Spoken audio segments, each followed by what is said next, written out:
In this episode of the Midterm Rental Movement, I'm sitting down with Gabriel Wacker, Vice President of Sales and Marketing at Vicinity.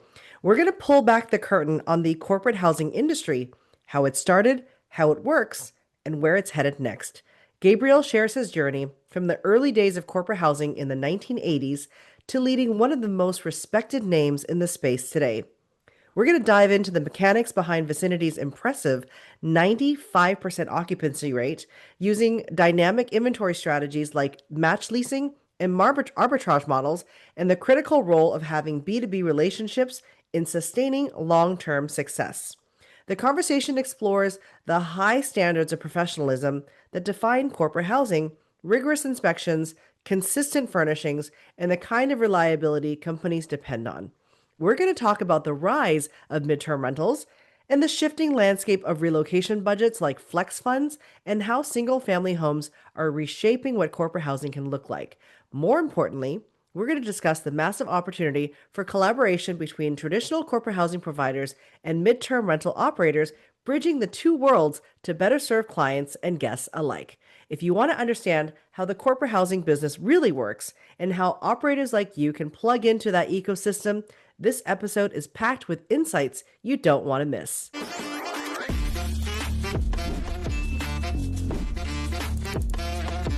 What if you could stop chasing weekend guests and start earning consistent income 1 month at a time? Hi, I'm Vivian Yip, host, investor, and founder of crewhomes.com and the Hestia certification. And I believe there's a better way to build wealth through real estate. Welcome to the Midterm Rental Movement podcast, where I sit down with real hosts from all walks of life who are building real wealth with furnished rentals without burning out. You'll hear how they got started, where they invest, and how they've made the shift from Airbnb stress to sustainable and scalable income. Whether you're a short-term host tired of cleaning every weekend or a busy professional looking for a smarter income stream, this podcast is your blueprint. Ready to join the movement? Subscribe now. And if you've got a great fully furnished home listed for free at crewhomes.com, that's cruhomes.com, because real freedom starts with real income 1 month at a time. This is why the pros don't rely on Airbnb alone. If you're still only using Airbnb or VRBO without any software connected, you are putting your entire business at risk, especially if you're hosting extended stays, because at that point, you're not just offering vacation rentals anymore. You could be creating tenancy issues without even knowing it. And if you're not collecting signatures on your innkeeper agreement, you are wide open. That's why I use API connected software like Journey. It automates everything from messaging and calendar sync to the check-in process, deposits, and yes, even getting that innkeeper agreement signed automatically before every guest arrives. My cleaners get scheduled without me lifting a finger. Guests check in, pay, sign, and get support, all without me being glued to my phone. Use my link below to get your free demo appointment with Journey. And if you use my link, you'll get access to a special insider program with no onboarding fees, no property listing minimums, just simple automation that protects your business and saves your sanity. Go pro, go automated. Click the link and schedule your demo now. Welcome to the show. Today, we have something a little bit different. We have someone from the corporate housing industry with us today. We have Gabriel Wacker. He is a seasoned executive with more than 25 years of leadership in the corporate housing industry, beginning his career at Transitions Group in Wichita, Kansas in 1998, and advancing through multiple roles before becoming the vice president of sales and marketing. So, Gabriel, thank you for joining us today. I'm excited because I think you're going to give us a fresh perspective of what corporate housing is like, which is the OG of midterm rentals, would you say? Yeah. Well, thank you, Vivian, for having me on your show and giving me this opportunity to talk about Vicinity. Yes, I do feel like corporate housing is kind of like the originator of this space, whether it's midterm rentals or corporate housing or furnished apartments. Corporate housing has been around since the 80s, basically 1980s. So it's been around a long time. Yeah, so tell us how you got started. Maybe just tell us what we don't know, because I think a lot of people in this that are listening to this podcast today are entering the space as real estate investors without a lot of knowledge of what corporate housing is, who they serve, like why it exists, or even some history behind it. Sure. So I've been in the industry since 1998. I started with our company right out of college at University of Kansas. And I've been with the company ever since, kind of grown through the company. We became an ESOP, an employee-owned company, about 11 or 12 years ago. So it's been a great company for me. Like you'd mentioned, I'm vice president of sales and marketing. We also have a furniture rental division, real estate division. We do a couple other divisions, but mostly what I'll be talking about today is the corporate housing division. We mostly focus on kind of B2B business. We do a lot of B2B business, less so on consumer business. So, your Airbnbs, things like that. We don't do a lot of that. Most of what we're doing is working directly with clients or working directly with agencies, or there's some procurement platforms that we're on. That's our business model. Now we do a little bit of individual business, but it's just not a big piece of what we do. So it is a little bit different per se. And then we also do a lot of kind of arbitrage models in the apartment community or the apartment industry. A lot of our inventory is in multifamily apartment communities, either kind of a match lease or arbitrage model. And we do have some single family homes that we invested in and things like that. But again, it's not a huge piece of our inventory. So there's some differences there between corporate housing and midterm rentals in that aspect. But in general, we're doing the same thing from a month-to-month rental aspect. Got it. So just curious then, is it hard for you? I mean, for most of us that are here, a lot of us are attracting that direct booking guest through the Airbnb platforms.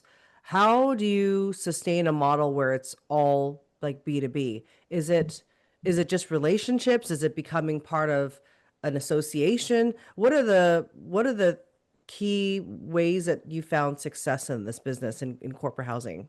Yeah, definitely relationships is where it starts. We've been in business since 1985, so we've been doing this a long time. So we have a lot of existing relationships.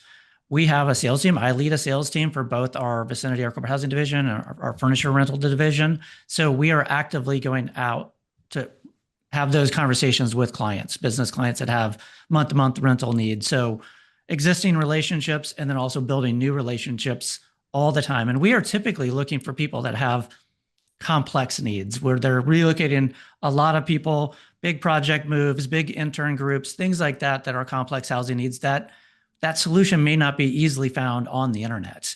So a lot of times that's what we're going after, which might be a little bit different than what midterm rental is doing in that aspect. But it is relationships. We've been involved in the CHPA, the Corporate Housing Provider Association, since its founding. We've been a member since it started.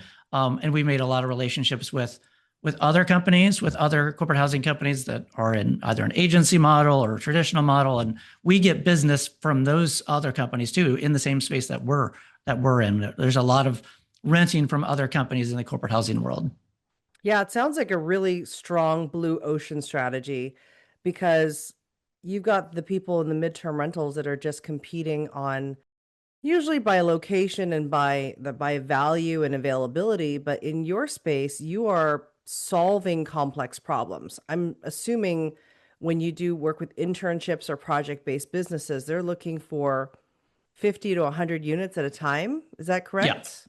yeah, it is. And that's what I think is a little bit different. I mean, I think midterm rental operators could do this if they wanted to kind of expand the portfolio. We do a lot of setting up units, tearing down units based on demand. So if somebody has a large intern group, 50 to 100 units that they need, we'll go get that inventory. It's not sitting in our inventory right now. We'll go build that inventory just for that, whatever it is, 2 or 3 months. We'll create inventory just for that. So it is dynamic inventory is what I like to use the phrase is what's great about corporate housing, just in general, in the corporate housing world, there's a lot of great operators out there that we can build housing based on what the customer needs. We can build customized housing solutions. Yeah, I think that's awesome. Number one, because when we, at least as a supply chain practitioner and professional, we're always talking about business agility and being able to adapt to certain situations, like the breaking up and tearing down and being flexible. Because we know projects cancel, we know projects extend. It sounds like you guys have a formula for supporting those dynamic businesses. Yeah, it does help. So like I said, we have a furniture rental company called Furniture Options. So we have 12 warehouses throughout the Midwest down through Texas, where we have furniture, housewares, everything in large warehouses. So we can easily set up a unit pretty quickly. But if somebody wanted to get in that space, they can rent from either furniture options or another. I know you spoke with Court Furniture recently. There's furniture rental providers out there that can do this for you to make those where you can build those units or build the inventory up when you have the clients that need them. Funny, I was just looking through my stack of cards yesterday and I came up to furniture option as I didn't realize that was your furniture division. Yep, same company.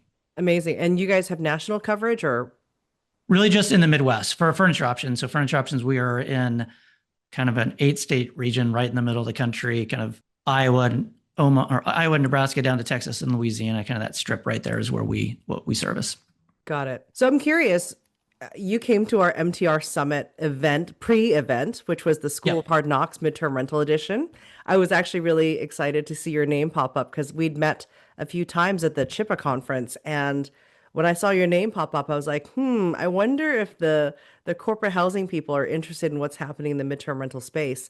I'm curious, what do you see happening from your perspective with the growth and interest of midterm rentals as a real estate strategy?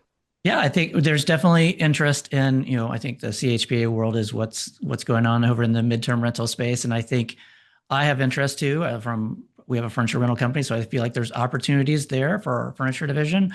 But I also want to make sure that I've met some great operators in the midterm rental space. I think there's doing a great job, but I also want to make sure that there's not bad operators out there that are using the term corporate housing, because I don't want the corporate housing term to get used loosely, because we traditionally try to set ourselves apart as a professional. We are very professional, most of the operators within CHPA. And that was another interest that I had.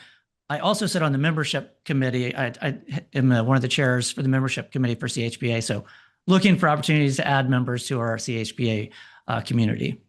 What benefit do you think someone would have by joining CHPA, especially if they maybe only have one or two properties or versus someone that has multiple? Yeah, I think twofold. I think education. I think there's a lot of association for CHPA is made up of small companies. I think 84% of the member companies are small businesses, small companies. So I think there's a lot of members there that you could talk to, that you could learn best practices, housekeeping strategies, operations. There's a lot of learning that can happen at CHPA.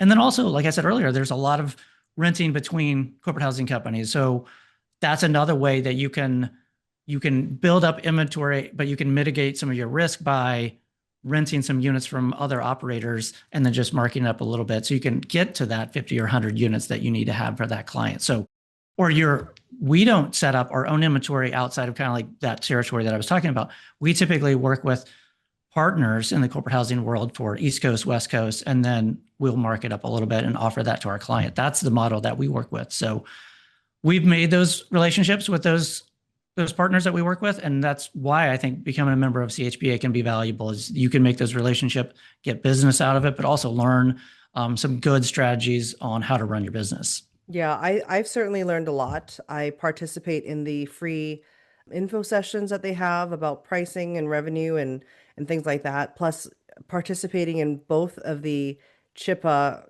conferences for the last 2 years, partly because our company was nominated for the Innovation Award Yeah. for Tower of Excellence. So that was really awesome. I mean, you talked a few times about becoming like being a professional corporate housing company. What does it mean to be a professional corporate housing? Like what if someone wanted to level up, right, from the midterm rental space? What makes a corporate housing company different? Like what does professionalism mean? Typically, it's on the operation side. So we're looking at standard furniture, standing housewares, and sometimes that might end up looking a little cookie cutter, but like we make sure there's consistency across our brand.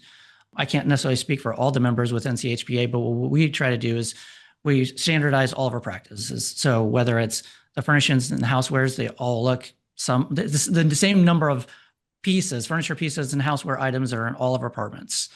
And then just the inspection process that most of CHPA members go through, what we go through is pretty intense. So there's a checklist, you take photos, you take videos, you make sure that everything is in working condition, everything's clean and ready for the guests when they arrive.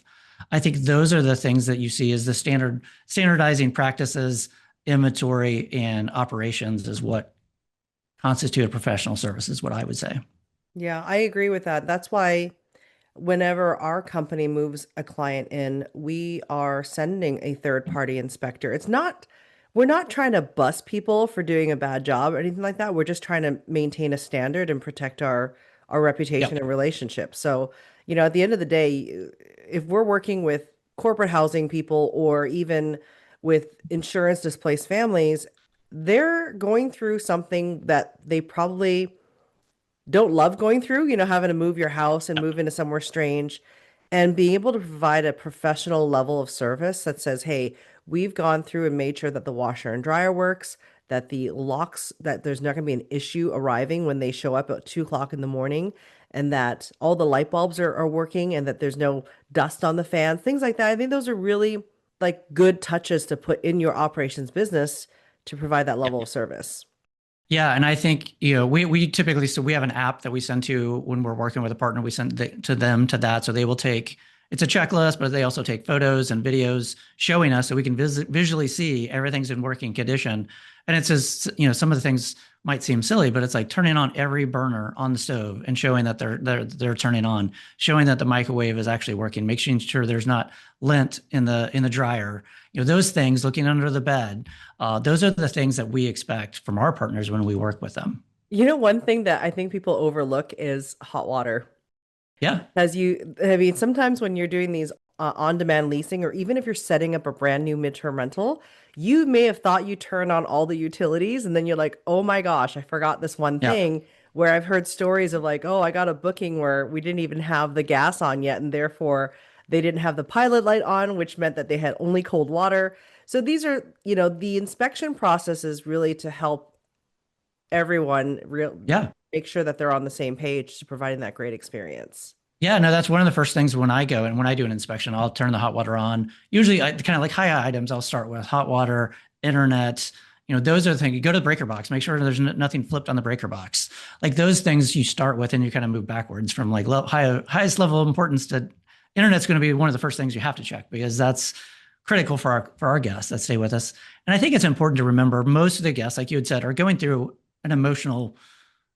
a very emotional part in their life, whether it's they've been displaced from their house due to, insurance reasons, or they're just relocating from one city to another. It's a very stressful time for them. So we need to make sure that the apartment is 100% ready for them to move in.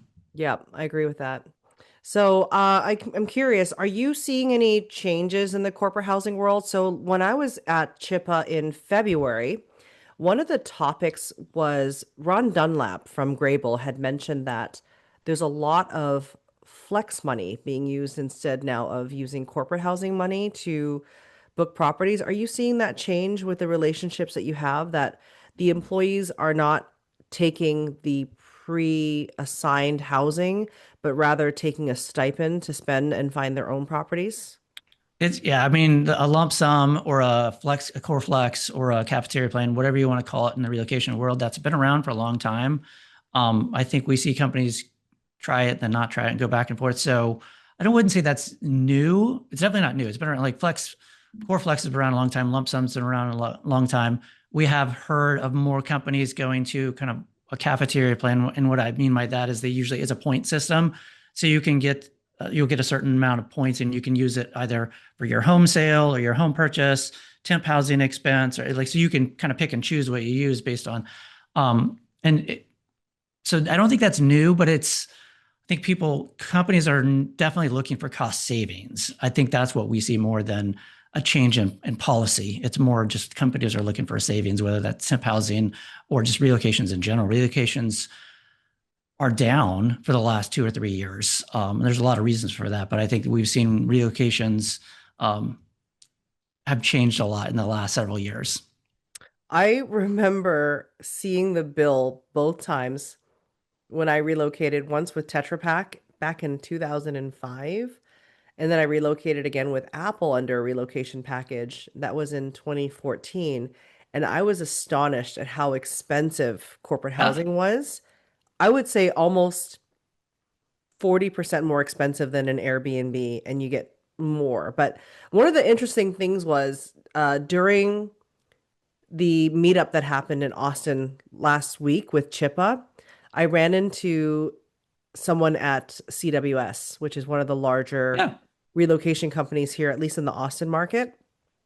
And I explained to her what I was about this. We had this conversation, and she said that there's actually been some ground rules being placed at the corporate housing companies that they are not allowed to use Airbnb. Have you heard something like that at all? Yes. I mean, yeah, there's going to be policies in place from either the relocation management company or the end user client, what kind of inventory that they want supplied to their guests, because they want to make sure that the service is going to be excellent, like what we talked about previously. And sometimes there's been the impression that if you are working with an Airbnb provider, you may not have the same level of service that you would get with a corporate housing provider. Got it. Do you guys have any of your properties on Airbnb at all, or it's just really 100% B2B? Right now, we don't have anything. We've used Airbnb in the past. It's just not a big piece. Right now, we don't have anything listed on Airbnb, but we've used it here and there in the past to fill some vacancies. Got it. And how, what kind of occupancy levels do you see in your We business? traditionally run about 95% occupied. That's amazing. Yeah. That's amazing. And is it because you are literally just sourcing the inventory for the project or for the contract? It's a combination of that. So it's our inventory strategy and then the relationships that we've built. So we're getting continuous business to keep them full. And then yes, we do. Inventory strategy can be we'll take out match leases when we need to. We'll take out an arbitrage lease when we need to. And then we'll work with our partners to do kind of a supply chain inventory also. So kind of using those different strategies to maximize our occupancy it's a day-to-day thing. Like it's always something that we talk about. We talk about occupancy on a daily basis. Got it. So do you think midterm rentals is a threat at all? Do you guys like if you guys were to do a SWOT analysis today at Vicinity, does Sure. the Airbnb host come up in one of the quadrants? I think midterm rental operators for sure. I think there's some really good operators out there that can be a threat. I mean, Airbnb has been around for 20 years now. Right. It's not that part's not new. I think the professionalization of some of the midterm rental operators can be a threat to corporate housing operators. So that for sure. I think their models are a little bit different. So sometimes we're seeing those in more often in single family homes versus apartment communities. So it's a little bit not apples to apples, but for sure, I think there's some good operators out there. Are you seeing any change? Because I know a lot of the midterm rental operators, at least in my community, a lot of them are hosting single family homes or have a collection of single family homes. Mhm. Are you seeing any trend or movement towards larger homes as opposed to apartments? I've seen in the corporate housing world more than ever. We're carrying more single family homes than we've ever have in the past. When I look back 10 years or 15 years, it was almost 100% apartments. But now we see more and more corporate housing operators having homes in their inventory or operators that are just doing homes that kind of walk that line between midterm rental and corporate housing. So yeah, we've seen more and more of the single family home in the last 10 years. I see. Okay, well that's really good to know. Because I deal in mostly the single Yeah, family home space, so I'm yeah, always curious to know if you see what's trending. Another question I guess I wanted to ask, you guys work with a lot of the insurance relocation companies, is that correct?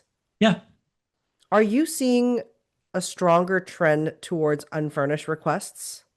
It's a complex question. I mean so we have a furniture rental company that works with all the insurance housing companies also. So they've always had that model. They've always had a model where they're looking for unfurnished homes, and then they set up the furniture and the housewares and do that. Model's traditionally the model that they've done. So if anything, I've seen them more go into renting furnished homes recently than vice versa. I see. It's strange. Obviously, I try to keep a pulse on this industry, not only because I'm an educator in the space and a thought leader, but also I run, more than 25 properties in the midterm rental space. And one thing that's really interesting is that I'm finding a lot more insurance relocation bookings on Airbnb. And I recently taught a workshop and I asked some of the people that run more inventory as well if they're seeing the same trend, and they have. So I'm just curious but you're not on Airbnb, so you wouldn't see that difference. No, if we get business we'd get it directly from them. I think all the CRS, ALE, all those providers have signed partnerships with Airbnb in the last year. So I think there's more and more, at least looking into Airbnbs and if that's a fit. So I know that's been a trend here in the last year and a half.